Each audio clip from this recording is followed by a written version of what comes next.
Assalamu alaikum dear students, it's me Muhammad Irfan Anwar, your chemistry teacher. Well dear students, today we have to go and study for the lecture number 9 MDCAT, which belongs to the very important topic,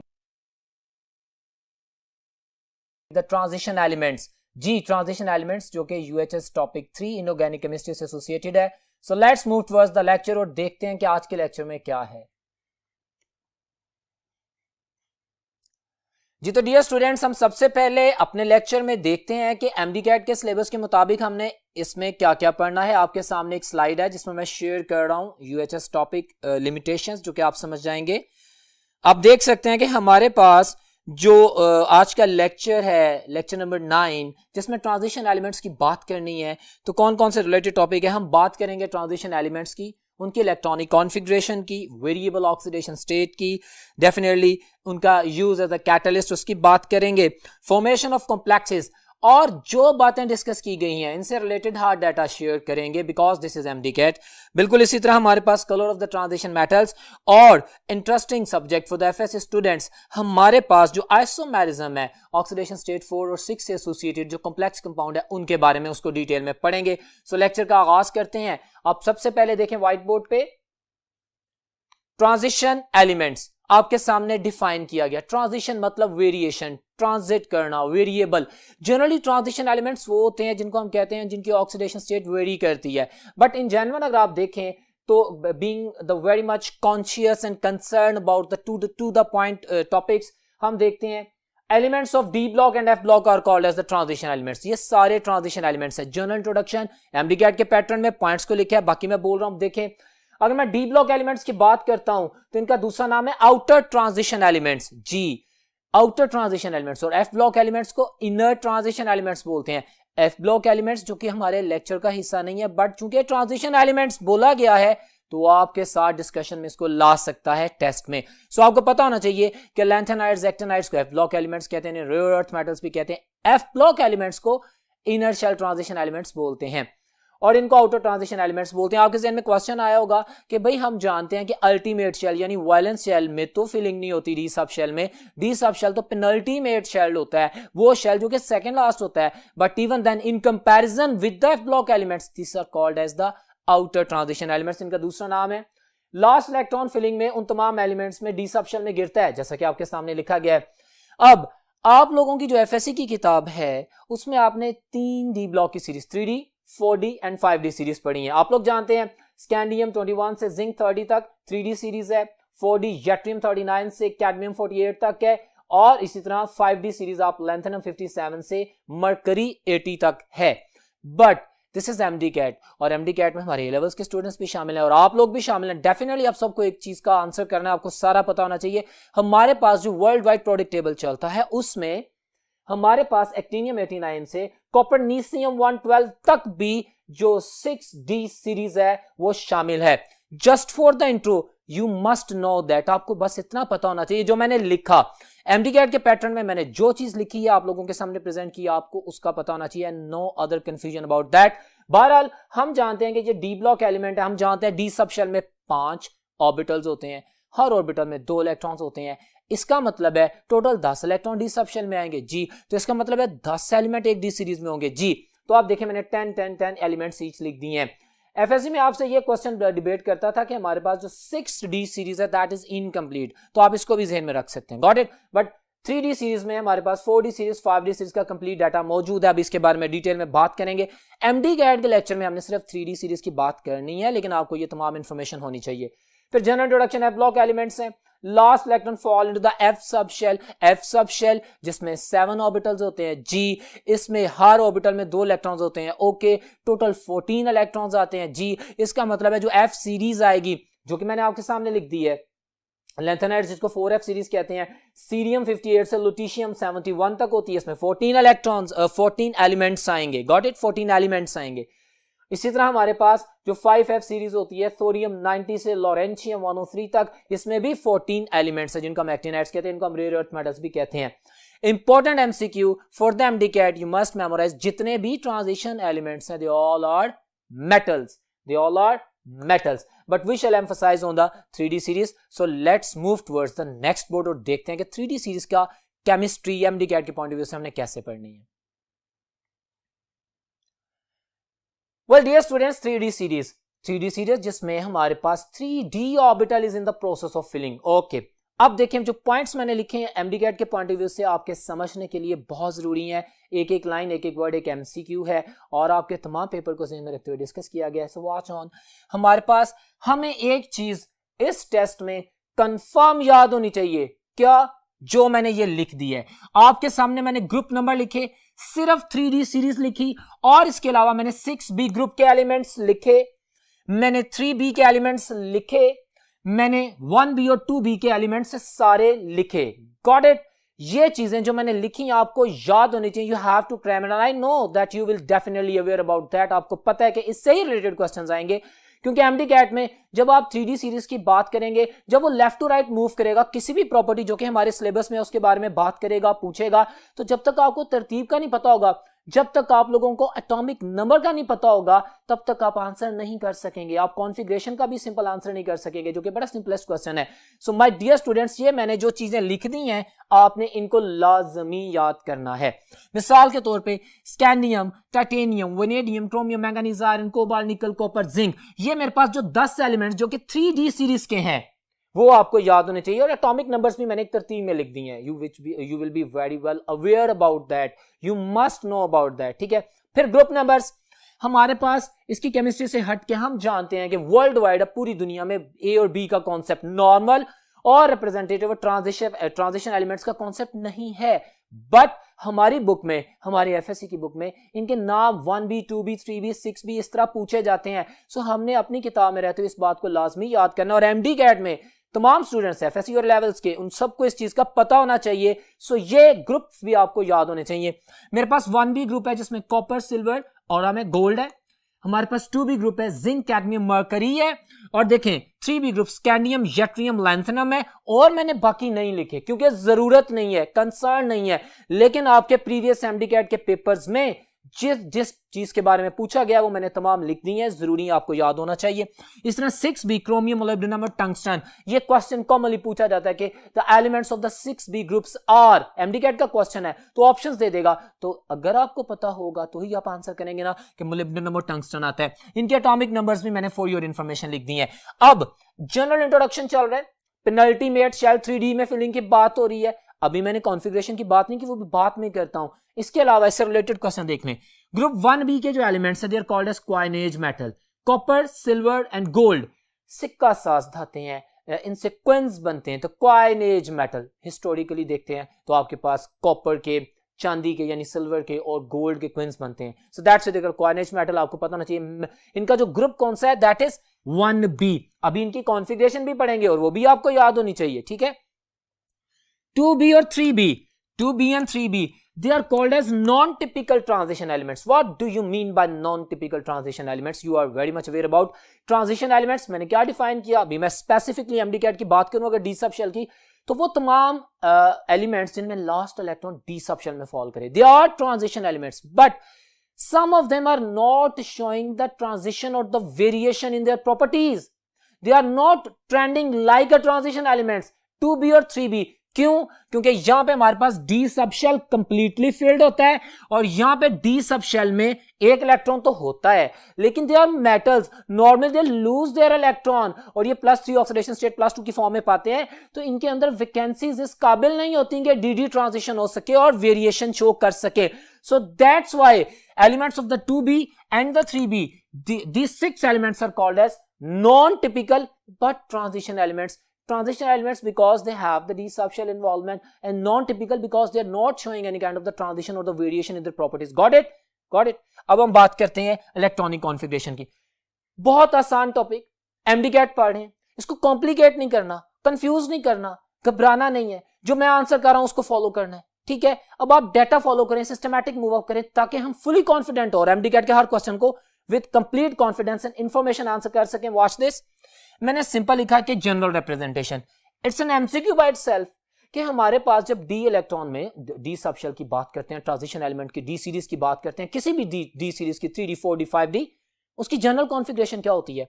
तो आप देखें N-1D and NS2, ये तो मैंने pattern वो लिखा ना कि डी चूंकि पेनल्टीमेट है, क्योंकि सेकेंड लास्ट शेल है। पेनल्टीमेट आपको पता ना, वैलेंस शेल को अल्टीमेट कहते हैं, सेकेंड लास्ट को पेनल्टीमेट कहते हैं, और उससे नीचे जो थर्ड लास्ट होता है उसको एंटी पेनल्टीमेट कहते हैं। ओके, एफएससी के स्टूडेंट्स के लिए नया है, लेकिन अब आपको पता लग गया है, ठीक है। अब आप लोगों के सामने ये डाटा है n-1d n-s1 2। हमारे पास s सब शेल में एक ही ऑर्बिटल होता है, उसमें मैक्सिमम 2 इलेक्ट्रॉन्स आ सकते हैं, और d सब शेल में 5 ऑर्बिटल्स होते हैं, और हर एक में 2-2 इलेक्ट्रॉन की वजह से 1 to 10 इलेक्ट्रॉन आ सकते हैं। ये तो जनरल रिप्रेजेंटेशन होगी ना मेरे पास d जो सीरीज है उसकी। ओके, अब बात करते हैं इधर, ये पॉइंट देखिए, हमारे पास 3d एंड 4d है। हम जानते हैं principal quantum number 3 and then the principal quantum number 4। Normally ये जहन में आता है, जो कि नहीं आना चाहिए, क्योंकि आप केमिस्ट्री पढ़ चुके हैं, आप लोगों ने तमाम of war folic exclusion principles पढ़े हुए हैं, आपको इलेक्ट्रॉन कॉन्फ़िगरेशन का बेसिक आइडिया है, लेकिन फिर भी जहन में आता है ना कि भाई 4s में पहले फिलिंग क्यों होती है। हम पहले 4s में इलेक्ट्रॉन ऐड करते हैं, जैसे ऑर्गन 18 के बाद 4s2 होता है, उसके बाद 3d की सीरीज स्टार्ट होती है स्कैंडियम 21 से ऑनवर्ड, ठीक है।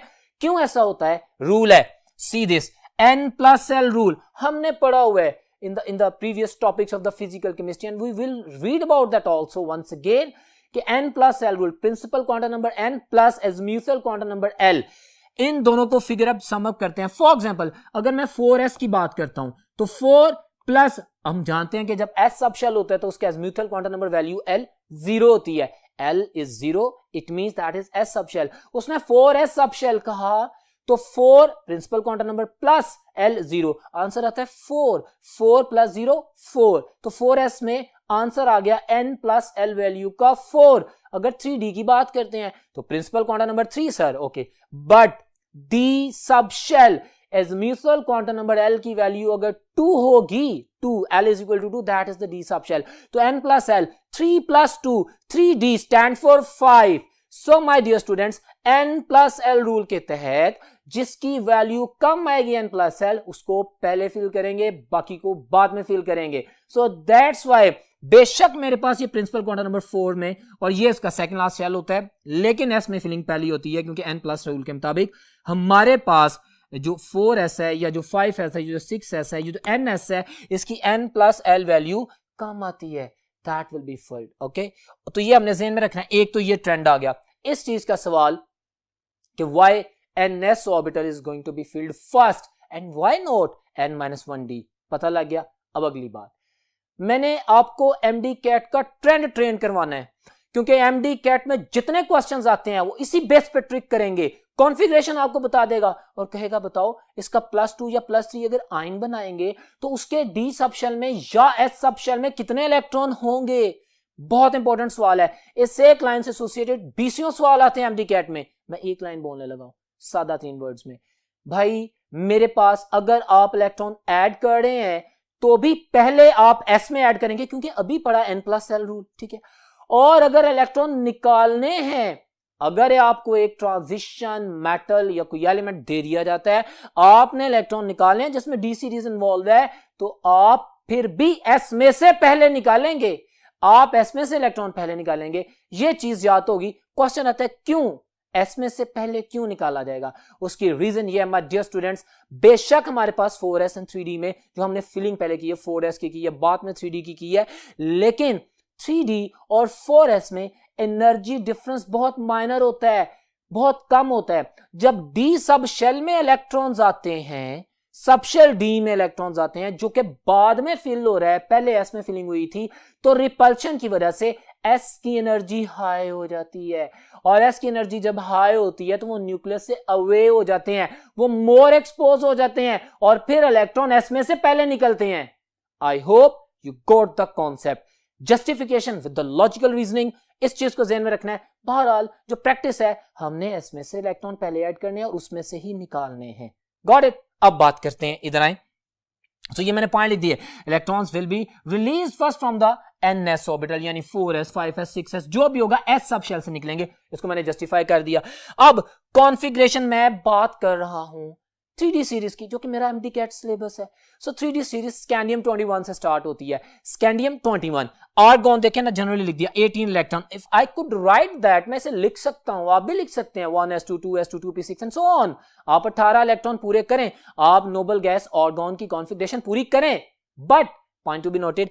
ज्यादा आपके प्रीशियस टाइम को सेव करने के लिए या इसको ऐसे भी रिप्रेजेंट करते हैं आर्गन, यानी 18 इलेक्ट्रॉन हो गए। अब 2 इलेक्ट्रॉन 4s2 पहले मैंने उसमें फिल करना है, ठीक है, ठीक है, 4s2 इसमें फिलिंग की। अगर आप फिलिंग का पैटर्न लिखेंगे ना माय डियर स्टूडेंट्स, तो ये तो जनरल मॉडल रिप्रेजेंटेशन है ना, जिसकी वजह से मैं डी को पहले लिख रहा हूं क्योंकि इसमें प्रिंसिपल क्वांटम नंबर को कंसीडर कर रहा हूं रिप्रेजेंट करने के लिए। लेकिन अगर मैं एनर्जी के पैटर्न में लिखूंगा तो भाई 4s पहले लिखा जाएगा, 3d बाद में लिखा जाएगा। But anyways it's a simple notation, you very much aware about that, आपको पता है। 3d1 4s2 got it. तो यहां पे 20 हो गया, दैट 21। बहुत खूबसूरत कॉन्सेप्ट। अभी इसी व्हाइट बोर्ड पे जरा ऊपर मूव करें अंडरस्टैंडिंग के लिए, जहां पे मैंने 3d सीरीज लिखी है। Scandium 21, for example, are 4s2 3d1, okay. Then left to right atomic number increase करता है, लेफ्ट टू राइट एक एक इलेक्ट्रॉन ऐड हो रहा है ना, वॉच दिस। और प्रोटॉन न्यूक्लियस में टाइटेनियम 22, तो इसकी कॉन्फ़िगरेशन क्या होती है, जरा वर्ड सुनिएगा please, focus on 4s2 3d2 simple, vanadium 4s2 okay 3d3 okay very right, and chromium 4s2 3d4 होनी चाहिए ना, क्रोमियम 6b सीरीज है, इसको 4s2 3d4 होना चाहिए ना, नॉर्मल कॉन्फ़िगरेशन तो यही बनती है ना, बट ये अनस्टेबल है। ये नॉर्मल तो है बट अनस्टेबल कॉन्फ़िगरेशन है। What do you mean by the stability and instability? Listen dear students, हमारे पास, हम जानते हैं, see on the white board मैंने लिखा हुआ है कि ऑर्बिटल्स या तो कंप्लीटली फिट, सबसे ज्यादा स्टेबल कंप्लीटली फिट ऑर्बिटल्स होते हैं, उसके बाद हमारे पास हाफ फिल्ड ऑर्बिटल की स्टेबिलिटी ज्यादा होती है, और सबसे कम स्टेबिलिटी उनकी होती है जो इरेगुलरली फील्ड होते हैं, इरेगुलरली फील्ड होते हैं, कंप्लीट भी नहीं होते, हाफ भी नहीं होते। ऑर्बिटल स्टेबिलिटी की वजह से हमारे पास member of the group 6b chromium molybdenum tungsten and the member of 1b group 1b copper silver और गोल्ड, ये एबनॉर्मल कॉन्फ़िगरेशन शो करते हैं। Normally they show abnormal configuration because their abnormal configuration in accordance with the orbital stability is more stable। मिसाल के तौर पे मैं justify करता हूं, ये देखिए मैंने लाइन लिख दी है, कॉपर और मतलब कॉपर भी और क्रोमियम भी 6b, यहां में मेरे पास जो 3d4 है अगर होता और यहां पे 4s2 होता तो 3d4 हाफ फिल्ड ऑर्बिटल नहीं है ना, डी सब शेल में। अगर डीजेनरेसी को देखें, हुंड्स रूल को देखें, डीजेनरेट ऑर्बिटल्स को देखें, तो 5 ऑर्बिटल्स में अगर 5 इलेक्ट्रॉन्स आ जाएंगे तो सारे ऑर्बिटल हाफ फिल्ड होंगे और वो ज्यादा स्टेबल होंगे। होता क्या है कि 4s2 से जंप अप करके 3d4 में इलेक्ट्रॉन आ जाता है, 3d5 हो जाता है। सो मेरे पास abnormal but stable configuration of the 6b group is 4s1 3d5। Very simple, I think you will understand. अब बिल्कुल इसी तरह आगे चलते हैं। मैंगनीज, अब आने वाला जो दूसरा इलेक्ट्रॉन है ना मैंगनीज में, अब वो डी में नहीं जाएगा, वो पहले एस में जाएगा। क्यों? क्योंकि एस कंप्लीटली फील्ड होने जा रहा है, because completely filled orbital is more stable then the half field orbitals. तो मैंगनीज 25 में 4s2 3d5 got it. Iron 4s2 3d6। आपको कॉन्फ़िगरेशन का पता होना चाहिए, एमडी कैट में क्वेश्चंस आएंगे, ये जो मैं कॉन्फ़िगरेशन बोल रहा हूं you have in front of you, मैं आपको समझा रहा हूं।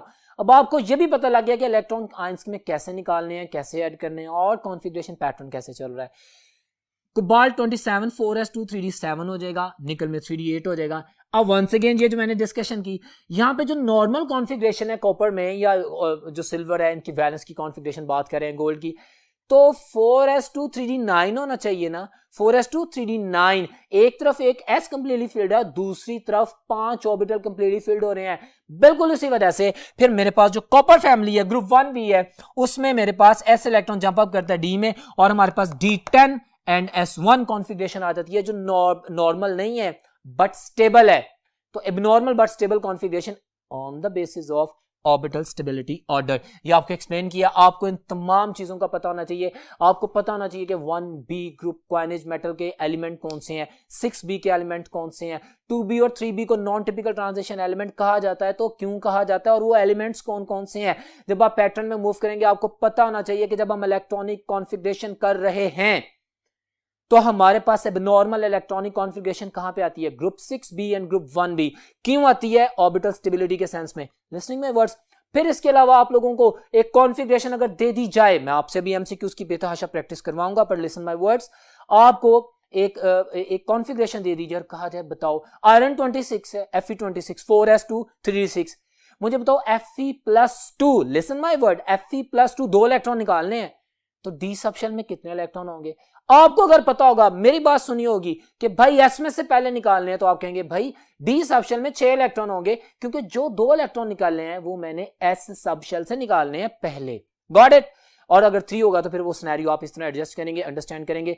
So that was about the electronic configuration. In words के ऊपर फोकस कीजिएगा।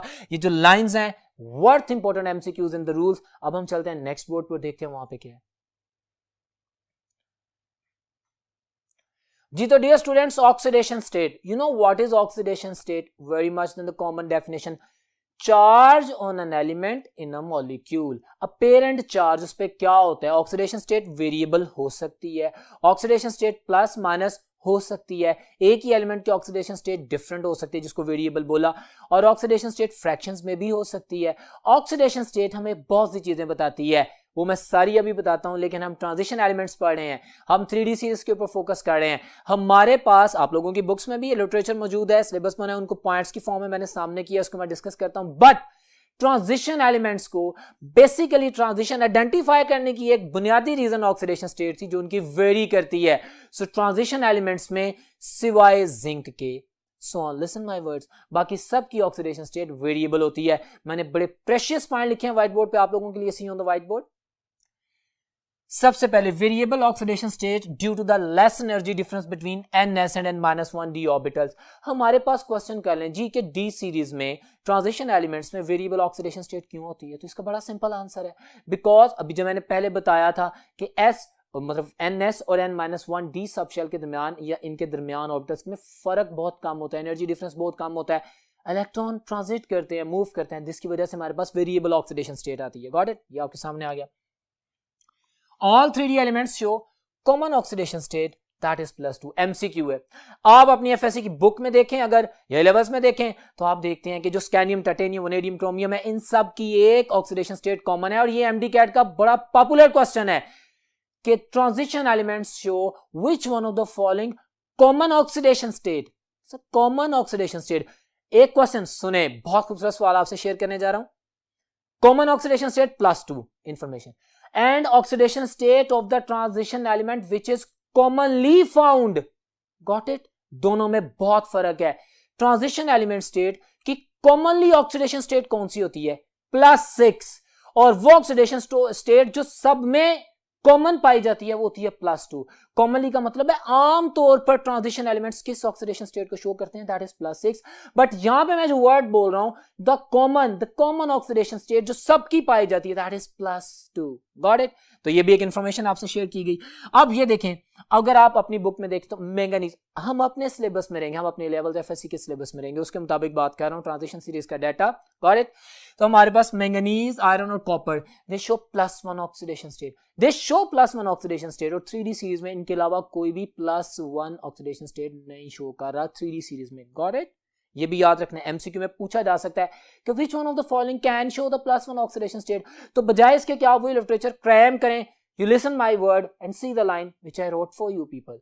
So +1, उसके बाद manganese show the maximum oxidation state, that is +7. My dear students, usually हम पढ़ते हैं, कॉन्सेप्ट भी है, जो हमारा ग्रुप नंबर होता है ना वो मैक्सिमम पॉसिबल ऑक्सीडेशन स्टेट होती है। ठीक है, +7 FSC में वाज़ेह तौर पे लिखा गया है कि मैंगनीज की ऑक्सीडेशन स्टेट +7 है, जो कि मैक्सिमम है, इसको हमने याद रखना है।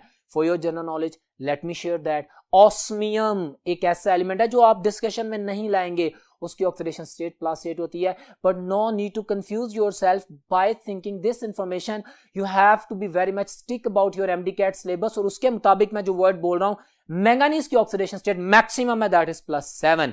Got it? और +7 ऑक्सीडेशन स्टेट की वजह से उसके कंपाउंड्स में उसके कंपाउंड का नाम पर मैंगनेट लाइक दैट आता है। ठीक है ना? तो +7 ऑक्सीडेशन स्टेट होती है तो वर्ड पर ऐड हो जाता है।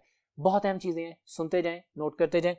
फिर उसके बाद +7 ऑक्सीडेशन स्टेट मैंगनीज की आ गई, मैक्सिमम है 3D सीरीज में। 3D सीरीज में अब ये जो मैंने वर्ड लिखा है, ये जो 3 लाइंस हैं, they are the gifts for you people in MDCAT, extraordinary important, और नॉर्मली बच्चे इसको माइनस कर जाते हैं। लिसन, हमारे पास हायर ऑक्सीडेशन स्टेट्स जो भी ट्रांजिशन एलिमेंट्स हैं अगर वो अटैच होंगे ना ऑक्सीजन और फ्लोरीन के साथ, अगर किसी कंपाउंड में ट्रांजिशन एलिमेंट ऑक्सीजन और फ्लोरीन के साथ अटैच होंगे तो उनकी मैक्सिमम यानी हाई ऑक्सीडेशन स्टेट्स आएंगी। Vanadium pentoxide, KMnO4, K2MnO4, K2Cr2O7, got it. Chromium की, मैंगनीज की, इनकी हायर ऑक्सीडेशन स्टेट आ रही है, ठीक है, तो इंफॉर्मेशन है। हायर ऑक्सीडेशन स्टेट, अब ये बहुत इंटरेस्टिंग और बहुत इंपॉर्टेंट है। ये जो तीन रिलेशंस है, तीन एमसीक्यूज हैं students for you people, watch this. Higher oxidation state जितनी ज्यादा होगी, एक एलिमेंट में, एक कंपाउंड में जितनी ज्यादा ऑक्सीडेशन स्टेट होगी उसमें उतना ज्यादा कोवेलेंट कैरेक्टर होगा। एमसीक्यू एमडीकैट में पूछा गया है कि which one of the following has the maximum covalent character. आप क्रैम नहीं कर सकते, मैं ऑप्शंस देता हूं। Option A MnO, option B MnO2, option C K2MnO4, option D KMnO4। मेरे पास एक में +2 ऑक्सीडेशन स्टेट है मैंगनीज की, एक में +4 है, एक में +6 है और एक में +7 है। अब आपको ऑक्सीडेशन स्टेट तो फाइंड करनी आती है। सवाल पूछा गया है, बताओ कि इन चारों में से सबसे ज्यादा कोवेलेंट कौन सा है। तो भाई जिसकी ऑक्सीडेशन स्टेट सबसे ज्यादा है उसका कोवेलेंट कैरेक्टर उतना ही ज्यादा है, और जिसका कोवेलेंट कैरेक्टर ज्यादा है उसका एसिडिक कैरेक्टर ज्यादा है। ये जो मैंने ऑप्शंस दी हैं, इन्हीं ऑप्शंस के साथ अगर क्वेश्चन पूछा जाता कि which one of the following is more acidic, आप देखते कहीं पे H पॉजिटिव नजर नहीं आ रहा, कहीं पे मुझे लॉन पेयर नजर नहीं आ रहा, ना मैं ब्रोस्टन-लॉरी कॉन्सेप्ट को यूज करता हूं, ना मैं लीविस कॉन्सेप्ट को यूज कर सकता हूं। मैं कैसे डिसाइड करूं कि ये एसिडिक है या बेसिक है? तो मैं ऑक्सीडेशन स्टेट से डिसाइड कर सकता हूं। This is transition element chemistry, very important and very informative. तो ये रिलेशन काम आएगा। And this is the vice versa, low oxidation state होगी, आयोनिक बॉन्ड की जो नेचर है वो ज्यादा होगी और बेसिक कैरेक्टर ज्यादा होगा। Got it? तो ये दोनों लाइंस आपके बहुत इन काम आएंगी, आपको पता होना चाहिए। नेक्स्ट, मैं बता चुका हूं कि हमारे पास जो 3D सीरीज है ना, उसमें जिंक जो है ना वो सिर्फ +2 ऑक्सीडेशन स्टेट शो करता है, ठीक है। अच्छा, ये नॉन टिपिकल ट्रांजिशन एलिमेंट है, इसका कलर व्हाइट होता है, इसकी प्रॉपर्टीज डिफरेंट है जो आपके सामने। Oxidation first increase then decreases, हम जानते हैं, बात करते हैं स्कैंडियम से। Let's suppose scandium +2 +3, then titanium +2 3 4, then vanadium, then chromium, then up to the manganese, chromium +6 and manganese +7। उसके बाद डिक्रीज करती हैं ऑक्सीडेशन स्टेट, पहले इंक्रीज करती हैं फिर डिक्रीज करती हैं। क्लियर हो गया? तो ये पॉइंट्स भी आपने याद रखने हैं, very common data in front of you जो कि आपको पता होना चाहिए। तो ये एक्सप्लेन किया गया। वेल माय डियर स्टूडेंट्स, इसके अलावा मैं कुछ एमसीक्यूज की प्रैक्टिस करने से पहले, जो कि जितना लिटरेचर मैंने आपको ब्रीफ किया है, अभी मैं ये पॉइंट भी बता दूं, इसका transition element as a catalyst, बड़ी कॉमन प्रॉपर्टी एमडीकैट में पूछा गया है कि ट्रांजिशन एलिमेंट्स हमारे पास एज अ कैटलिस्ट के तौर पे यूज होते हैं। हम किसी बाइंडिंग एनर्जी की बात नहीं करें, हम पैरामैग्नेटिज्म की बात नहीं करें, हम किसी लोन पेयर या एम्प्टी ऑर्बिटल्स की बात अभी नहीं करें। पता क्यों? हमारे एमडीकैट के सिलेबस में नहीं है, but things which are something related उनका तस्करा जरूर रहेगा। एज अ कैटलिस्ट अगर यूज करते हैं, they are the very common catalyst. अभी मैं उनके सामने एग्जांपल्स भी आपसे शेयर करता हूं, क्यों कैटलिस्ट के तौर पे यूज होते हैं, reasons why transition elements are going to be used as a catalyst. Watch this. Presence of the vacant d orbitals. हमारे पास इन एलिमेंट्स के पास एम्प्टी स्पेसेस होती हैं, ऑर्बिटल्स में जगह खाली होती है जिसमें वेलकम कर सकते हैं, रिएक्टिंग स्पीशीज के इलेक्ट्रॉन को वेलकम करते हैं, उनको अटैच करवा सकते हैं ताकि उनका रिएक्शन हो सके। सर्विस प्रोवाइड करते हैं ना, surface. Tendency to show the variable oxidation state, of course they have the variable oxidation state. क्यों होती हैं? अभी of course empty d orbitals होंगे, जंप अप करेंगे, जंप डाउन करेंगे, वेरिएशन शो करेंगे, ठीक है। साइट्स ऑफ एडजॉर्प्शन, हम जानते हैं कि इंटरस्टिसेस होती हैं, एम्प्टी स्पेसेस पाई जाती हैं जिसमें हमारे पास स्मॉल एटम्स आके एडजॉर्ब हो जाते हैं और फिर रिएक्ट भी कर सकते हैं। एक तो इंटरस्टिशियल कंपाउंड बनते हैं ना, जिनमें फिजिकल रिलेशनशिप होता है, केमिकल नहीं होता, बट वो प्रॉपर्टीज को चेंज करते हैं। लेकिन वो ट्रांजिशन एलिमेंट की प्रॉपर्टी के हवाले से बात है जो मैं नहीं कर रहा। मैं as a function of a catalyst काम करता हूं कि जब इंटरस्टिसेस मौजूद है, रिएक्शन करने के लिए जगह मौजूद है, सरफेस मौजूद है, एरिया मौजूद है, that's why they are functioning as a catalyst. Very simple. अब कॉमन एग्जांपल्स दे दी हैं मैंने कैटलिस्ट की आपके सामने। टाइटेनियम टेट्राक्लोराइड ट्राईइथाइल एल्युमिनियम, ये बहुत खूबसूरत कैटलिस्ट है। दो साइंटिस्ट थे, जिगलर एंड नाटा। एफएससी में नाम नहीं है, ए लेवल्स में नाम है, लेकिन रिएक्शन दोनों में है। आप जानते हैं जब आपने इथाइलिन की पॉलीमराइजेशन करके पॉलीइथाइलिन बनाया था, याद है ना चैप्टर 8 में ऑर्गेनिक केमिस्ट्री में, एट दैट स्टेज आपने इस कैटलिस्ट को यूज किया था। मैंने वहां पे भी बताया था कि जिगलर नाटा कैटलिस्ट बोलते हैं इसको, ठीक है। तो ये आपके सामने है। अब देखिए इसमें टाइटेनियम एक ट्रांजिशन मेटल है, यस ट्रांजिशन मेटल, तमाम प्रॉपर्टीज जो डिस्कस की हैं मौजूद है इसमें। Vanadium pentoxide, vanadium transition. निकल हाइड्रोजनेशन में आपने यूज ही बहुत किया है इसको, हाई टेम्परेचर पे भी, रैनी निकल की फॉर्म में भी, अंडर प्रेशर भी, गॉट इट। ट्रांजिशन आयरन, आप हेबर-बोश प्रोसेस पढ़ लें, आयरन ट्रांजिशन। तो जितने भी ट्रांजिशन एलिमेंट्स हैं they are commonly used as the catalyst. Well my dear students, इस तमाम इंफॉर्मेशन को जो अभी तक डिस्कस किया ज़हन में रखिएगा, कुछ एमसीक्यूज की प्रैक्टिस करते हैं। जी तो डियर स्टूडेंट्स, अभी आप अपने सामने क्वेश्चन देख रहे हैं, वो कॉन्फ़िगरेशन का कॉन्सेप्ट सामने रखिएगा। क्वेश्चन है which of the following pair of the elements show abnormal electronic configuration। Question आ गया, ये एमडी कैट का बहुत इंपॉर्टेंट क्वेश्चन है, उसको कॉपी किया है। तो हम जानते हैं कि हमारे पास कौन सी ऑप्शन है, कॉपर और क्रोमियम, डेल्टा ऑप्शन, जिसके बारे में मैंने काफी डिस्कशन की थी, आपको पता होना चाहिए। इसका सोल्यूशन भी दे दिया गया है जो कि जस्टिफाई करता है, आपके सामने मौजूद है। एक और क्वेश्चन आप देख रहे हैं, electronic configuration of the manganese is, ये 2014 में एमडी कैट का क्वेश्चन है, बड़ा सिंपल सा क्वेश्चन है। हम जानते हैं 4s2 3d5, तो उसको फिलअप कर देंगे ना। लेकिन यहाँ पे ये भी ध्यान में रखना है कि आर्गॉन लगा रहा है, नियोन लगा रहा है, जीनोन लगा रहा है, क्या लगा रहा है। अगर कंप्लीट कॉन्फ़िगरेशन नहीं लिख रहा तो आपको एटॉमिक नंबर का पता होना चाहिए कि 25 है, उसके पैटर्न के मुताबिक आपने कॉन्फ़िगरेशन को चूज करना होता है। सो माय डियर स्टूडेंट्स, मेरे पास जो ऑप्शन आती है very simple, alpha option, argon यानी 18 electron, then 4s2 20 and then 3d5 25, alpha option. एक और क्वेश्चन आपके सामने है, which of the following pair of the ion has maximum number of the unpaired electron, maximum number of the unpaired electron। बहुत ही अच्छा सवाल। अब इसको मैं कैसे सॉर्ट आउट करूंगा?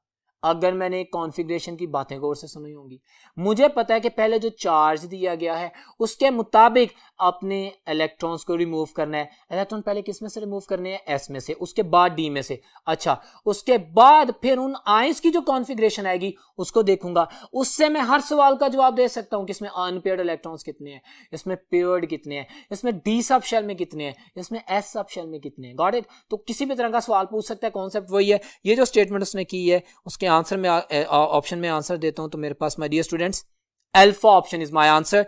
और उसके डिस्क्रिप्शन भी मैंने साथ में दे दी है कि Mn+2 में मेरे पास 3d5 होता है और Fe+3, क्योंकि आयरन 26 होता है ना, उसको +3 कर दें तो उसमें से जब 2 इलेक्ट्रॉन एस में से निकलेंगे जी और एक डी में से निकलेगा तो 5 अनपेयर्ड इलेक्ट्रॉन बचेंगे ना, तो वो मेरे पास आंसर आ जाएगा। सो इसको फोकस कीजिएगा, गौर कीजिएगा, मेरी बातों को ध्यान में रख के आप सॉल्व आउट कर सकते हैं। Alpha option is my answer. Next question है, which element of the 3d series of the periodic table shows the electronic configuration argon 3d8 4s2। मुझे बताएं जी, अगर आपको पता होगा कि निकल का एटॉमिक नंबर 28 होता है तो आप आसानी से आंसर कर देंगे। मेमोरी भी चाहिए, कॉन्सेप्ट भी चाहिए, प्रैक्टिस भी चाहिए। सो अगर मैं 28 को देखूं तो delta option is my answer. Students, एक और क्वेश्चन है ऑक्सीडेशन स्टेट के हवाले से, देखें। The common oxidation state of the titanium. अच्छा, टाइटेनियम की हमने पढ़ा था वेरिएबल ऑक्सीडेशन स्टेट है, हम अभी पढ़ के आए हैं। हम टाइटेनियम 22 के इलेक्ट्रॉन्स को अनपेयर करके जब पॉसिबिलिटीज देखते हैं तो मेरे पास उसकी जो ऑक्सीडेशन स्टेट आती है ऑप्शंस में देखता हूं तो delta is very simple and clear, +2 +3 +4। Memory ना भी हो तो आप आसानी से उसके इलेक्ट्रॉन को अनपेयर करके उसकी कॉन्फ़िगरेशन को चेक कर सकते हैं। सो वेरी सिंपल। इसके अलावा एक और क्वेश्चन ऑक्सीडेशन स्टेट से एसोसिएटेड आपके सामने है, which pair of the compound has same oxidation state. ये भी सवाल आ सकता है कि हमारे पास ऑक्सीडेशन स्टेट ऑफ आयरन, यानी कि ऐसा कंपाउंड, उसने आयरन के कंपाउंड दे दिए हैं, आपने वो पेयर सेलेक्ट करना है। ये बहुत खूबसूरत सवाल है, एमडी कैट में 2-3 दफा आ चुका है। कोई भी दूसरा एलिमेंट देके आप ऑक्सीडेशन स्टेट अगर फाइंड करना जानते होंगे कि charge on an atom in a molecule कैसे फाइंड आउट करते हैं तो आप आंसर कर सकेंगे। सो वेरी सिंपल, मैं अगर देखता हूं तो मेरे पास जो बीटा ऑप्शन है उसमें फेरस सल्फेट में आयरन पे +2 है और इसी तरह FeCl2 में आयरन पे +2 है। सो बीटा ऑप्शन एक ऐसा पेयर है जिसमें आयरन के ऊपर 2 ऑक्सीडेशन स्टेट्स पाई जाती हैं। ये आपके सामने कुछ प्रैक्टिस की गई। अब चलते हैं नेक्स्ट बोर्ड पे। जी तो डियर स्टूडेंट्स, अब कॉम्प्लेक्स कंपाउंड्स के हवाले से बात करते हैं जो कि हमारे एमडी कैट के सिलेबस में जो फॉर्मेशन ऑफ कॉम्प्लेक्सेस के हवाले से बात की गई है। चूंकि कॉम्प्लेक्स कंपाउंड्स का हवाला दे दिया गया तो उससे रिलेटेड हर इंफॉर्मेशन हमें पता होनी चाहिए। वॉच ऑन, मैंने जो डाटा लिखा है इसमें मैंने कोशिश की है कि maximum data regarding the complex compound according to the MDCAT आपके लिए आ जाए। Watch this. कॉम्प्लेक्स कंपाउंड्स, वो कौन से कॉम्प्लेक्स कंपाउंड्स होते हैं? हम जानते हैं वो तमाम कंपाउंड्स जिनको जब हाइड्रोलाइज करें, जिनको जब आयोनाइज करें तो वो कॉम्प्लेक्स आयन जनरेट करें, they are complex compound. What do you mean by complex ion? ऐसा आइन जिसमें हमारे पास कुछ लिगेंड्स सेंट्रल मेटल एटम के साथ अटैच हों। What do you mean by central metal atom, what do you mean bye ligand, ये सारी केमिस्ट्री में मैं एक्सप्लेन करता हूं। पहले मैं कॉम्प्लेक्स की टाइप एक्सप्लेन कर देता हूं। टाइप्स में आता है anionic complexes, cationic complexes, neutral complexes. Complex compound वो जिनमें कॉम्प्लेक्स आइन हो या एंटिटी पाई जाए। Complex entity central metal atom with the ligands होती है, उसको लार्ज पैरेंथेसिस में लिखते हैं। ये सारी बातें अभी करते हैं, लेकिन टाइप्स को डिफाइन करने के लिए मैंने सबसे पहले लिखा है एनायनिक कॉम्प्लेक्सेस। आपके सामने कॉम्प्लेक्स लिखा हुआ है, लार्ज पैरेंथेसिस में कॉम्प्लेक्स आइन है। आप देख सकते हैं उस कॉम्प्लेक्स आइन के ऊपर माइनस चार्ज है, तो they are anionic complexes. Very simple. अगर हमारे पास कॉम्प्लेक्स कंपाउंड में लार्ज पैरेंथेसिस के ऊपर पॉजिटिव चार्ज है तो दे आर केटायनिक कॉम्प्लेक्सेस। और ऐसा कॉमनली भी पाया जाता है कि हमारे पास कोई चार्ज नहीं होता, simple complex, central metal ion और लिगेंड्स होते हैं, so that's why they are called as neutral complexes. ठीक है, तो ये एक तो टाइप क्लियर होगी। अब देखें यहाँ पे components of the complex compounds, ये वो तमाम डाटा है जो कि हमें फेमिलियर कर देगा किसी भी कॉम्प्लेक्स कंपाउंड के बारे में। मैंने एक ही एग्जांपल कॉम्प्लेक्स कंपाउंड की लिख दी है, हेक्सासाइनोफिरेट, पोटेशियम हेक्सासाइनोफिरेट है आपके सामने। अब देखें मैंने जिन चीजों को टारगेट किया है, मेरे पास ये जो लार्ज पैरेंथेसिस में जो भी चीज है that is called as coordination sphere. Coordination sphere, central metal atom और ion along with all of its ligands, coordination sphere. ठीक है, अब सेंट्रल मेटल एटम के साथ ये जो स्पीशीज हैं जो इलेक्ट्रॉन पेयर डोनेट करती हैं, they are ligands. You know, any species which donate one electron pair, they are called as monodentate ligands. Got it? उसके बाद हमारे पास वो स्पीशीज के जो हमारे पास 2 इलेक्ट्रॉन पेयर डोनेट करती हैं, they are bidentate ligand. Ligands हमारे पास नेगेटिव हो तो उनके नाम के एंड में ओ आता है, साइनो, क्लोरो, ब्रोमो। अगर पॉजिटिव हो, यस, पॉजिटिव लिगेंड्स भी होते हैं जो इलेक्ट्रॉन पेयर डोनेट करते हैं, उनके नाम के एंड में ईएम आता है, जैसे नाइट्रोजालियम। Got it? और न्यूट्रल लिगेंड जैसे एक्वा, जैसे एमीन, जैसे हाइड्रोजीन, न्यूट्रल लिगेंड, तो उनका नाम एज इट इज लिखा जाता है। तो वो इसके अलावा एक तो ये मैंने उनकी पॉजिटिव, नेगेटिव, न्यूट्रल नेचर के ऊपर डिफाइन किया। दूसरा मैंने कहा हमारे पास एक इलेक्ट्रॉन पेयर डोनेट करने वाले मोनोडेंटेट लिगेंड, 2 वाले बाइडेंटेट लिगेंड, और हमारे पास इससे ज्यादा वाले पॉलीडेंटेट लिगेंड्स भी होते हैं। तो लिगेंड्स तो पता चल गया कि क्या होते हैं। सेंट्रल मेटल एटम का आपको पता चल चुका है। इसके अलावा जो भी कंपैटिबल आयन होगा, जैसे यहाँ पे एग्जांपल देखें तो ये सल्फेट है, ऊपर पोटेशियम है, तो जैसे पोटेशियम है, सल्फेट है। आयोनाइजेबल आयंस, ये भी कॉम्प्लेक्स केमिस्ट्री में कॉम्प्लेक्स कंपाउंड का एक बड़ा जबरदस्त हिस्सा होता है, जो कि सिंपल आयोनाइज हो जाता है और कॉम्प्लेक्स आयन अलग हो जाता है। ठीक है, पता होना चाहिए। फिर charge on the metal ion, that is called as the oxidation state of the metal. तो ये तमाम चीजें आप लोगों के लिए क्लियर होनी चाहिए, आपको पता होना चाहिए, आपको इसका पूरा डाटा पता होना, आइडेंटिफिकेशन होनी चाहिए। कॉम्प्लेक्स कंपाउंड्स की बात कर ली, टाइप्स की बात कर ली, उसके एलिमेंट्स, उसके कंपोनेंट्स का हमें पता चल गया, जो मैंने एक्सप्लेन कर दिया आप लोगों के सामने। एमडी कैट में जो क्वेश्चन आता है that is about the geometry. Complex compound किस तरह की ज्योमेट्री शो कर सकते हैं? सेंट्रल मेटल एटम के साथ लिगेंड्स अटैच हैं, वो लिगेंड्स किस पैटर्न में अटैच हो सकते हैं? हमारे पास हिब्रिडाइजेशन क्या होगी? तो इन तमाम सवालों का जवाब इस छोटे से इंफॉर्मेशन डाटा में आपके सामने है। Watch this. वो कहता है कि हमारे पास, मैंने जो लाइन लिख दी है कि geometry depends upon the hybridisation. जो हमारे पास हिब्रिडाइजेशन होगी वो उसकी ज्योमेट्री होगी। मुझे कैसे पता चलेगा कि इसकी हिब्रिडाइजेशन क्या है? वेरी सिंपल, मैं देखूंगा कि सेंट्रल मेटल एटम के साथ कितने लिगेंड्स अटैच हैं। अगर तो मेरे पास 2 लिगेंड्स अटैच हैं तो हिब्रिडाइजेशन sp हिब्रिडाइजेशन है और ज्योमेट्री लीनियर है। This is the data for you people. Clear है? लीनियर। अगर मेरे पास लिगेंड्स की तादाद 3 है, सेंट्रल मेटल के साथ 3 लिगेंड्स अटैच है, कोई भी एग्जांपल दे दे, बेतहाशा एग्जांपल्स हैं, तो sp2 हिब्रिडाइजेशन है और ट्राइगोनल प्लेनर ज्योमेट्री है। क्लियर है? अगर मेरे पास 4 लिगेंड्स अटैच हैं तो यहां पे 2 सीन आते हैं, कंफ्यूजिंग सिचुएशन 4 and 4। अब या तो मेरे पास हिब्रिडाइजेशन sp3 हो सकती है या मेरे पास dsp2 हिब्रिडाइजेशन हो सकती है, क्योंकि 4 हाइब्रिड ऑर्बिटल्स आ रहे हैं ना। अच्छा, मुझे कैसे पता चलेगा? मेमोरी करूंगा, मेमोराइज करूंगा। बट एमडी कैट में एक माइनर सा ट्रिक आप लोगों के लिए, आपको जनरली बता रहा हूं, आमतौर पर, नॉट ऑलवेज, यूजुअली निकल, copper and cobalt, I repeat, cobalt, copper और निकल, अगर इनके साथ 4 लिगेंड्स अटैच हों तो कॉमनली वो dsp2 हिब्रिडाइजेशन शो करते हैं। कॉमनली वो स्क्वायर प्लेनर ज्योमेट्री शो करते हैं, जो मैंने लिखा है। और इनके अलावा जैसे मैंगनीज, इसके साथ 4 क्लोरीन लगे हैं, टेट्राक्लोरो है, मैंगनीज है।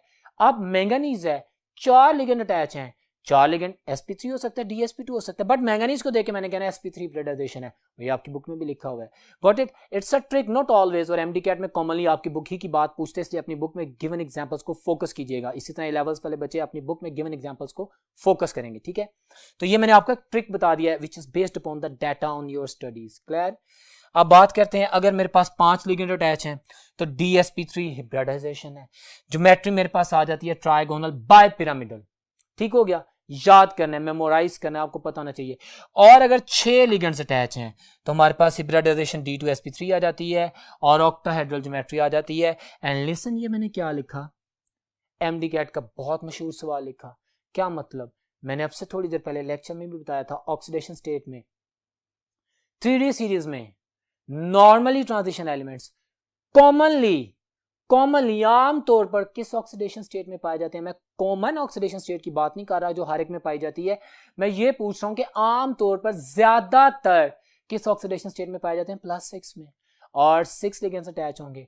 सो उससे रिलेटेड है जो most common geometry shown by the transition elements, that is octahedral. Well my dear students, ये कुछ इंफॉर्मेशन थी, इसको ध्यान में रखिएगा। आप कुछ MCQs की प्रैक्टिस करते हैं और उसके बारे में बात करते हैं।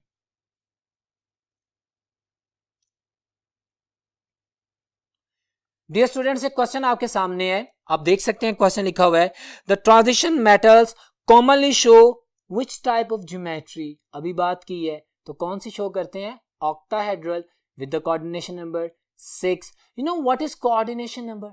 Number of lone pairs donated to the central metal atom, number of ligands attach नहीं, number of lone pairs donated to the central metal line. तो 2 6 होंगे तो नॉर्मली हमारे पास ऑक्टाहेड्रल ज्योमेट्री आती है। So charlie option is my answer. इसके अलावा भी आप एक और क्वेश्चन देखेंगे जो कि आपके सामने है। क्वेश्चन कहता है, the geometry of the complexes depend upon the type of dash taking place in the valence shell of the central metal atom। 2010 में MD-CAT के क्वेश्चन में पूछा गया है, MD-CAT के पेपर में पूछा गया है ये क्वेश्चन, और वो आपके सामने वही है जो मैंने अभी बताया था। हम जानते हैं कि हम किससे अंदाजा लगाते हैं, ऑर्बिटल हिब्रिडाइजेशन से पता लगता है कि इस कॉम्प्लेक्स की ज्योमेट्री क्या है। क्लियर है? जो आपको पता होना चाहिए। फिर एक और क्वेश्चन आप लोगों के लिए क्वेश्चन है, आप देख सकते हैं स्लाइड पे, द सेंट्रल एटम और आइन along the ligand is called. क्या कहते हैं? सेंट्रल मेटल एटम और तमाम लिगेंड्स को क्या कहते हैं? कोऑर्डिनेशन स्फीयर कहते हैं। So charlie option is my answer. Well my dear student, that was a minor practice about the complex compounds जिनको आपके सामने रखा गया। अब हम चलते हैं नेक्स्ट पॉइंट की तरफ और नेक्स्ट बोर्ड की तरफ, और वहां से फर्दर स्टडी करते हैं अपने टॉपिक को।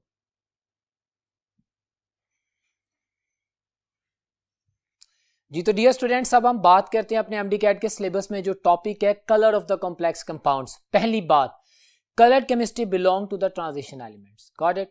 क्यों? क्योंकि हमारे पास ट्रांजिशन एलिमेंट्स में वेरिएशन आती है ऑक्सीडेशन स्टेट में। क्यों आती है? हम जानते हैं कि उसमें से इलेक्ट्रॉन ट्रांजिट करते हैं, इस वजह से वो कुछ रेडिएशंस को ऑब्जॉर्ब करते हैं और कुछ को इमिट करते हैं, जिसकी वजह से कलर्स आते हैं। वो क्या केमिस्ट्री है? See on the white board. Very simple, colour of the complex compound. But dear students, हम 3D सीरीज पढ़ रहे हैं, हम जानते हैं कि डी ब्लॉक एलिमेंट्स हैं। हम जानते हैं कि जो डी सबशेल उसके जो 5 ऑर्बिटल्स हैं वो डीजेनरेट ऑर्बिटल्स हैं। हाँ, हम जानते हैं वो एक ही जैसी एनर्जी रखते हैं, but actually they split up, वो बिखरते हैं इस फॉर्म में।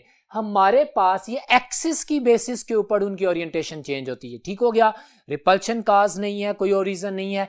ये डेंसिटी ऑफ द ऑर्बिटल में इलेक्ट्रॉन का जो प्रेशर है, जो एक्यूमुलेशन है, जो चार्ज है, ये स्प्लिट अप कर जाते हैं हमारे पास इस फॉर्म में। बड़ी कॉमन एग्जांपल आप लोगों के सामने, आप लोग डिटेल में जानते भी हैं, बुक में लिखी हुई है। बहरहाल, अगर हमारे पास वो इलेक्ट्रॉन जो कि डी सबशेल के डिफरेंट ऑर्बिटल्स में मौजूद हैं, जब वो स्प्लिट अप होते हैं हायर एनर्जी लोअर एनर्जी में, तो डेफिनेटली जब इनके ऊपर कोई लाइट रेडिएशंस पड़ती हैं, किसी भी फॉर्म की एनर्जी आती है, तो इलेक्ट्रॉन एनर्जी अब्सॉर्ब करते हैं।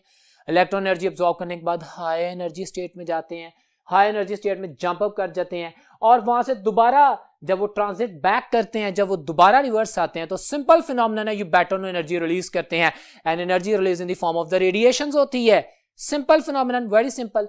हमारे पास जो कुछ रेडिएशंस आती हैं, they fall in the visible region, जिसकी वजह से हमारे पास डिफरेंट विजिबल रीजन्स के कलर शो होते हैं, कंपाउंड्स के, एलिमेंट्स के। कंपाउंड्स सॉलिड फॉर्म में, and their molten and solution form also, ठीक है, क्योंकि मेटल आयन तो वही है ना, वो कलर तो रिप्रेजेंट करेगा, रेडिएशंस को एब्जॉर्ब करेगा, डी ट्रांजिशन होगी। ये फिनोमेनन चेक करें। अब ये कुछ पॉइंट्स मैंने लिखे हैं, very much helpful in answering your MDCAT questions, ठीक है। Watch this, the colour will only be shown when there will be possibility of D transition. इस लाइन का मतलब क्या है? मतलब ये है कि क्या सारे ट्रांजिशन एलिमेंट्स में, सब ट्रांजिशन में डी ट्रांजिशन होती है? नहीं, ऐसा नहीं है।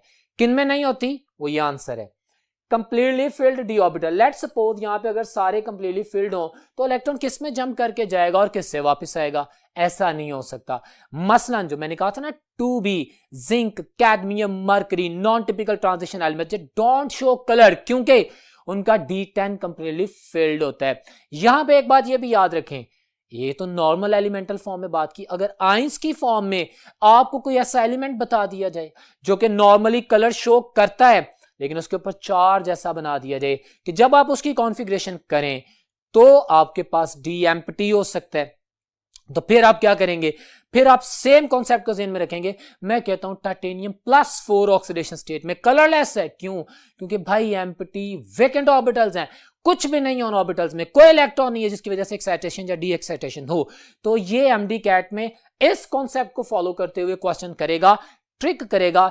लिहाजा आपने जो ओरिजिनल कॉन्सेप्ट है वो ये जहन में रखना है माय डियर स्टूडेंट्स के या तो डी ऑर्बिटल कंप्लीटली फिल्ड हो या वेकेंट हो, एम्प्टी हो, तो फिर कोई डी ट्रांजिशन नहीं होगी, कोई कलर शो नहीं होगा। इसके मैं एमसीक्यूज की प्रैक्टिस कराता हूं furthermore for your help, because this is MDCAT. आपके लिए एक छोटा सा ट्रिक है जिसको आप अंडरस्टैंड कर सकते हैं। क्वेश्चन पूछता है कि भाई आपके पास एक कॉम्प्लेक्स कंपाउंड है, उसके ऊपर इस वेवलेंथ की रेडिएशंस फॉल कर रही हैं, तो किस कलर को वो रिप्रेजेंट करेगा? सी दैट, ये एक मैंने साइकिल बनाया जिसमें VIBGYOR violet, blue, green, yellow, orange and red indication show किया है, और मैं एक छोटी सी एग्जांपल आपके सामने की है। मैं डियर स्टूडेंट्स इस साइकिल को ज़हन में रखें, गॉट इट? बहुत अहम है। अगर आपके पास कोई complex compound blue light absorb करेगा, यानी जो इसके सामने उसको अब्सॉर्ब करेगा, तो इमिट इसके ऑपोजिट वाली ऑरेंज को करेगा। अगर कोई येलो लाइट अब्सॉर्ब करेगा तो वायलेट को इमिट करेगा। सिमिलरली कोई रेड को अब्सॉर्ब करेगा तो ग्रीन को इमिट करेगा, ग्रीन को अब्सॉर्ब करेगा तो रेड को इमिट करेगा। यानी एक तरफ से अब्सॉर्बेंस है, दूसरी तरफ से इमिटेंस है। तो ये कंपैटिबल कलर्स हैं जो कि हमें एमडी कैट के क्वेश्चंस को आंसर करने में बड़ी हेल्प करते हैं। इसके अलावा एक और बात याद रखें, बड़ा फेमस क्वेश्चन है जो कि आपकी बुक में एफएससी में मेंशन किया गया है, हेक्साकॉक टाइटेनियम के केस में। सुने, वो कहता है कि ये येलो लाइन लाइट एब्सॉर्ब करता है, अच्छा, और इमिट करता है, वो खुद बता देता है कि ब्लू और रेड फेज को इमिट करता है। तो मेरे पास possible colour of the solution क्या होगा? वो कह रहा है येलो लाइट एब्सॉर्ब होता है और ब्लू और रेड इमिट करता है, तो आप इन दोनों के दरमियान वाली फेस में ट्रांसमिटर्स में आ जाएं, तो ब्लू और रेड का जो कॉम्बिनेशन है वो वायलेट होगा, तो आप कहेंगे वायलेट कलर होगा। Got it? अगर आपके पास एक लाइन की एब्जॉर्प्शन करने के बाद मैं एमडी कैट के पैटर्न पे फोकस कर रहा हूं, फोकस ऑन, वो आपसे दो कंपैटिबल रेडिएशंस पूछ लेता है, तो आपको पता है, एक तो आप डायरेक्टली आंसर कर सकते हैं, जो मैंने ट्रिक आपको बता दी है कि वायलेट रेडिएशन इमिट होगी। अगर आप भूल जाते हैं और आपको बताता है कि ब्लू और रेड है, तो भी आप इस साइकिल से कॉम्बिनेशन बना के जो सेंटर में ट्रांसमिटर्स फेज है उसको एक्सप्लेन कर सकते हैं कि ये वायलेट कलर है। मैं कलर केमिस्ट्री के हवाले से वेरी इंपॉर्टेंट एमडी कैट के कुछ एमसीक्यूज आपके सामने रख रहा हूं और गाइड कर रहा हूं, ये तमाम इंफॉर्मेशन आपके लिए यूज होगी। जी तो डियर स्टूडेंट, एक क्वेश्चन है आपके सामने, आप देख सकते हैं question, Which one of the following pair of the ion is colorless? अब ये नॉन टिपिकल ट्रांजिशन एलिमेंट की केमिस्ट्री को भी ज़हन में रखें, और बाकी जो पॉइंट मैंने बताया कि चार्ज लगाने के बाद जब आप उसकी कॉन्फ़िगरेशन फिलअप करेंगे उसी पैटर्न के मुताबिक, पहले एस में से इलेक्ट्रॉन फिर डी में से इलेक्ट्रॉन निकालेंगे, फिर अगर आप देखते हैं कि आपके पास डी एम्प्टी हो गया तो वो कलर शो नहीं करेगा। इसी पैटर्न का क्वेश्चन है, वो आंसर कर रहे हैं। ऑप्शंस दिए हैं, उसने मुझे कहा है अल्फा ऑप्शन में टाइटेनियम +3, अगर +4 होता तो पॉसिबिलिटी थी, +3 का मतलब है अभी इलेक्ट्रॉन है, सो ये तो नहीं है। अच्छा, बीटा में कहता है scandium +3 and zinc +2, yes, zinc तो वैसे नॉर्मल कंडीशन में भी कलरलेस है, 4s2 3d10 है। अब जिंक +2 कह दिया तो कुछ भी नहीं हुआ, +2 का मतलब है s में से 2 इलेक्ट्रॉन्स निकले, s में से 2 इलेक्ट्रॉन्स निकले, और d10 नहीं है, तो कंप्लीटली फिल्ड है, ट्रांजिशन नहीं होगी, डी ट्रांजिशन नहीं होगी, कोई कलर नहीं आएगा। और स्कैंडियम +3, एस में से भी 2 इलेक्ट्रॉन निकल गए और एक इलेक्ट्रॉन जो डी में था वो भी निकल गया, डी एम्प्टी है। जिंक के केस में कंप्लीटली फिल्ड है, स्कैंडियम +3 के केस में एम्प्टी है, तो no colour, no D transition. So very simple, beta option एक और क्वेश्चन आपके सामने, द पॉपुलर क्वेश्चन जो कि एफएससी में भी हाईलाइट किया गया, वो भी वंस अगेन, जिसका मैंने अभी तस्करा भी किया था। वो कॉम्प्लेक्स बता रहा है टाइटेनियम सेंट्रल मेटल एटम, उसके साथ 6 एक्वा यानी पानी के 6 लिगेंड अटैच है, मॉलिक्यूल अटैच है।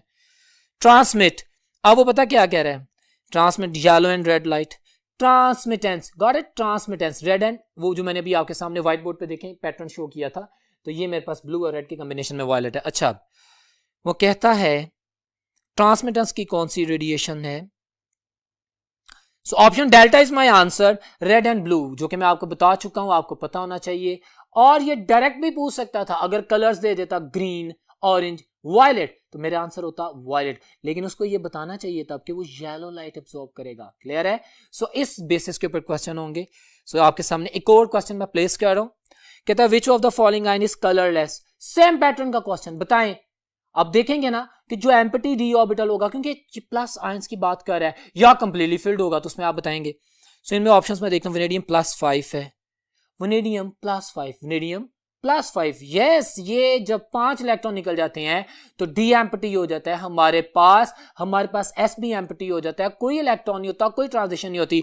So alpha is my answer. अगर मैं कॉपर +2 की बात करता हूं, तो कॉपर +2 की कॉन्फ़िगरेशन 4s0 होगी, 3d 9 है, वहां पे अनपेयर्ड है, वहां पे स्पेस है। हाँ, कॉपर +1 होता तो वो कलरलेस होता, क्योंकि वो 3d 10 होता। Got it? तो ये तमाम केमिस्ट्री और कॉन्सेप्ट्स को ध्यान में रखिएगा जो आप लोगों के लिए एक्सप्लेन की है। Now move toward the next board, और वेरी इंपॉर्टेंट टॉपिक जो कि आइसोमेरिज्म के हवाले से है, जो कि एफएससी के बच्चों को बहुत ज्यादा एम्फसाइज करना पड़ेगा। ए लेवल्स के बच्चे are quite familiar about that, but I am telling you, I am teaching you again. So see you on the next white board. My dear student, what is isomerism? Compounds having the same molecular formula but different structures. Yes, this is isomerism. They are isomers of each other. अब हमने MD-CAT के syllabus में जो coordination compounds हैं, जो complex compounds हैं, उनके बारे में पढ़ना है कि वो कैसा आइसोमेरिज्म शो करते हैं। Very important data for you people, you have to understand in a simplest way. See that सबसे पहले तो इसकी 2 प्रिंसिपल कैटेगरीज हैं, structural isomerism and stereo isomerism. Structural isomerism की डेफिनेशन आप जानते हैं, आपने ऑर्गेनिक में भी पढ़ा है, वही डेफिनेशन है, compound having the same molecular formula but different structure. And stereo isomerism, of course, compound having the same molecular formula but different spatial arrangement of the identical groups in the space. Clear हो गया? मैं stereo isomerism की बात बाद में करता हूं, पहले मैं structural isomerism, coordination, complex compounds के हवाले से बता रहा हूं। पहला पॉइंट, जो स्ट्रक्चरल मेन 1 प्रिंसिपल टाइप है आइसोमेरिज्म की, कोऑर्डिनेशन कंपाउंड्स की, वो आगे 4 कैटेगरीज में डिवाइडेड है, MD-CAT सिलेबस को जहन में रखते हुए। Got it? पहली टाइप आप देखें तो कोऑर्डिनेशन आइसोमेरिज्म, नाम से जाहिर है, मैं पहले एग्जांपल दूंगा, उसके बाद जस्टिफाई करूंगा, क्योंकि ये बहुत अहम है। कोऑर्डिनेशन आइसोमेरिज्म, आपके सामने 2 मॉलिक्यूल्स हैं, लेट्स सपोज ये मैंने ना केसेस रखे हैं, ये मैंने पेयर बनाए हैं, 2 कॉम्प्लेक्सेस के पेयर बनाए हैं।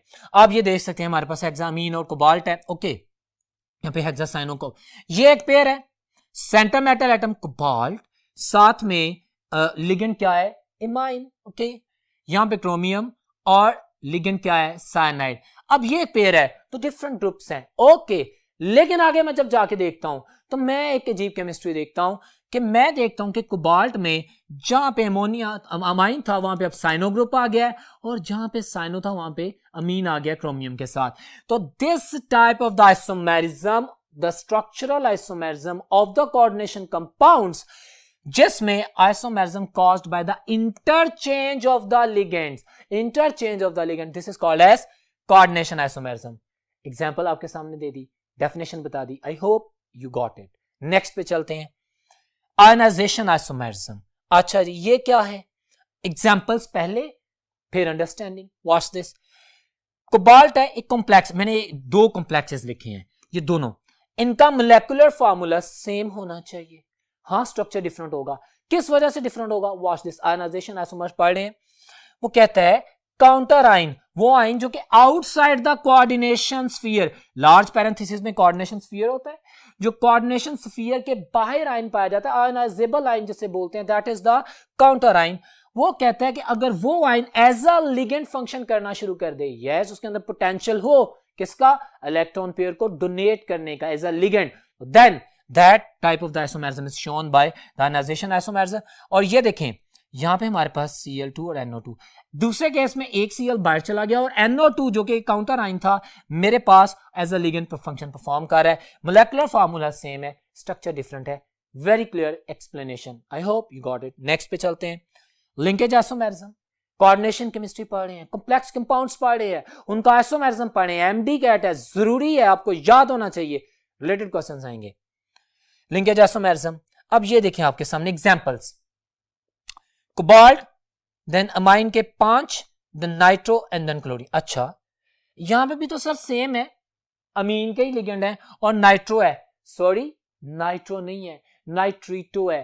What do you mean by that? FSc के बच्चा for the first time focus कर रहा है, स्पेसिफिकली फॉर दो students I am telling you, watch this. ये देखो, डिफरेंट मोड ऑफ अटैचमेंट है NO2 ही, लेकिन ये वाला NO2 जिसमें नाइट्रोजन इलेक्ट्रॉन पेयर डोनेट करेगा, यहां पे ये जो एम्फीडेंटेट का कॉन्सेप्ट है ना, एम्बीडेंटेट का, ये वो यूज हो रहा है, गॉट इट। यहां पे नाइट्रोजन इलेक्ट्रॉन पेयर डोनेट करेगा और यहां पे ऑक्सीजन इलेक्ट्रॉन पेयर डोनेट कर रहा है। फर्क है, मोलेकुलर फार्मूला सेम है, आपको दिखने में लिगेंड्स भी सेम लगते हैं, बट ये नाइट्रो है, ये नाइट्रीटो है, डिफरेंट आ गया ना, स्ट्रक्चर डिफरेंट हो गया ना। मोलेकुलर फार्मूला सेम है but structure formula is different, so this is called as the linkage isomerism. Example आपके सामने कर दी, डेफिनेशन बता दी और जस्टिफाई कर दिया। अब चलते हैं नेक्स्ट बोर्ड पे। स्ट्रक्चरल आइसोमेरिज्म की फोर्थ टाइप, जो कि हम कोऑर्डिनेशन कंपाउंड्स का आइसोमेरिज्म पढ़ रहे हैं ना, that is the solvate isomerism. इसके नाम से सॉल्वोलाइसिस आपके ज़हन में आ गया, हाइड्रेशन आ गई, गॉट इट, उससे मैच करता है। Watch the example. ये कॉम्प्लेक्स कंपाउंड लिखा है क्रोमियम के साथ, मतलब एक्वा यानी वाटर के 6 यूनिट हैं, लिगेंड्स के तौर पे काम करें, बाहर क्लोरीन है। और यहां पे आप देखें मोलेकुलर फार्मूला सेम है, एक फर्क आया, एक पानी का मॉलिक्यूल बाहर चला गया, Cl3 की बजाय Cl2 एंड वाटर हो गया, और एक क्लोरीन अंदर आ गया। So this is in front of you an example जिसमें वाटर मे बी इनसाइड और आउटसाइड द कोऑर्डिनेशन स्फीयर, तो they are called as the solvate isomers. My dear students, मैंने ये जो 4 टाइप्स आइसोमेरिज्म की, स्ट्रक्चरल आइसोमेरिज्म की, coordination compound के isomerism की एक्सप्लेन की है, ये आप लोगों के लिए बहुत इंपॉर्टेंट है। एग्जांपल्स आपके सामने, क्लैरिटी आपको कर दी गई है, आप इनके ऊपर फोकस कीजिएगा। अब हम second principal type of isomerism of the coordination compound यानी स्टीरियो आइसोमेरिज्म की तरफ बढ़ते हैं। इसकी केमिस्ट्री देखें। Stereo isomerism, compounds having the same molecular formula, compounds having the same molecular formula but different spatial arrangement of the identical groups, they are called as the stereoisomers and phenomenon is stereoisomerism. Okay, stereoisomerism की 2 types हैं further, एक को बोलते हैं optical isomerism और दूसरे को बोलते हैं ज्योमेट्रिकल आइसोमेरिज्म। मैं पहले ऑप्टिकल आइसोमेरिज्म डिस्कस करूंगा, ए लेवल्स में बड़ा क्लियर है, एफएससी के बच्चों को हम भी ऑर्डिनरी लेक्चर में बताते हैं, अभी मैं एमडी कैट के हवाले से आपको बता रहा हूं। What do you mean bye optical isomerism? Optic, light, optic से एसोसिएटेड है ना। हमारे पास ऑप्टिकल आइसोमेरिज्म वो टाइप है स्टीरियो आइसोमेरिज्म की जिसमें कुछ कंपाउंड्स के सॉल्यूशंस पे लाइट ड्रॉप की जाती है, लाइट फेंकी जाती है, ऑफ कोर्स उस लाइट के ऊपर रिस्पॉन्ड करते हैं, डिफ्रैक्ट करते हैं। अगर तो हमारे पास प्लेन पोलराइज्ड लाइट जो कि उस कंपाउंड पे ड्रॉप की जा रही है वो मेरे पास राइट साइड पे मूव करती है, तो उसको हम पॉजिटिव ऑप्टिकल फॉर्म कहेंगे या डेक्स्ट्रो फॉर्म बोलेंगे। याद रखिएगा, राइट साइड पे अगर प्लेन पोलराइज्ड को रिफ्लेक्ट करता है तो this is the dextro form, और वाइस वर्सा अगर लेफ्ट साइड पे करता है लाइट को तो दैट इज लीवो फॉर्म, उसको नेगेटिव बोलेंगे। एक और बात यहां पे याद रखें, ऑप्टिकली एक्टिव वो कोऑर्डिनेशन कंपाउंड होगा जिसमें कायरलिटी होगी, and you better know what do you mean by the chirality, जो कि ऑप्टिकली एक्टिव होने के लिए जरूरी है कि सेंटर आपके पास डिफरेंट यूनिट्स के साथ अटैच होना चाहिए। जैसे हम कायरल कार्बन की बात करते हैं, कायरल कार्बन वो कार्बन होता है, जैसे हमने एमिनो एसिड्स में पढ़ा हुआ है, उसको हम जानते हैं कि वो कार्बन जिसमें कार्बन के चारों बॉन्ड्स मुख्तलिफ ग्रुप्स या एटम्स के साथ अटैच हों, ठीक है। So chirality and optical activity and dextro form and levo form, right side पर जो हमारे पास रिफ्लेक्शन है, रिफ्लेक्शन है, रोटेशन है, that is called as dextro form, और लेफ्ट साइड वाली लीवोफॉर्म, लीवो को नेगेटिव से शो करते हैं, डेक्स्ट्रो को पॉजिटिव से शो करते हैं, याद रखिएगा। अब हम ज्योमेट्रिकल आइसोमेरिज्म की तरफ बढ़ते हैं। बहुत मुश्किल कॉन्सेप्ट बच्चों को लगता है, वेरी सिंपल मोड में इंतहाई सादा तरीन कॉन्सेप्ट मैंने क्लियर किया आप लोगों के लिए। फोकस दैट ज्योमेट्रिकल आइसोमेरिज्म, जिसे हम सिस ट्रांस आइसोमेरिज्म भी कहते हैं, जिसे हम सिस ट्रांस के अलावा कॉन्फिगरेशनल आइसोमेरिज्म भी बोलते हैं। क्लियर है? उसकी एग्जांपल्स हैं। अब मैंने अब एमडी कैट के सिलेबस पे फोकस करना है। उसने कहा भाई मुझे तुम उन कंपाउंड्स का आइसोमेरिज्म बताओ जिनका कोऑर्डिनेशन नंबर +4 है या +6 है। फॉर एग्जांपल जिसमें वो बात कर रहा है कि 4 ग्रुप्स अटैच हैं या 6 ग्रुप्स अटैच हैं। अब उन्हीं की बात करते हैं, उन्हीं के ऊपर स्पेसिफाई करते हैं। Watch on the board. मैंने ज्योमेट्रिकल आइसोमेरिज्म में पहले दोनों केसेस में +4 के लिए भी और +6 के लिए भी सिस फॉर्म की तमाम इंफॉर्मेशन डिलीवर करने की कोशिश की है। Watch this. मैंने पहले लिखा सिस फॉर्म। अगर मेरे पास +4 ऑक्सीडेशन स्टेट हो तो सेंट्रल मैटर एटम के गिर्द 1 2 3 4 हमारे पास 4 पॉसिबल लिगेंड्स अटैच हैं जी। अच्छा, अब आपने इसके ऊपर फोकस करना है स्टूडेंट्स। ये 1 2 3 4 ये नंबरिंग बहुत मैटर कर रही है। सेंट्रल मैटर एटम पे मैंने एक square planar DsP2 hybridisation square planar geometry की बात कर रहा हूं। sp3 में ज्योमेट्रिकल आइसोमेरिज्म नहीं होता।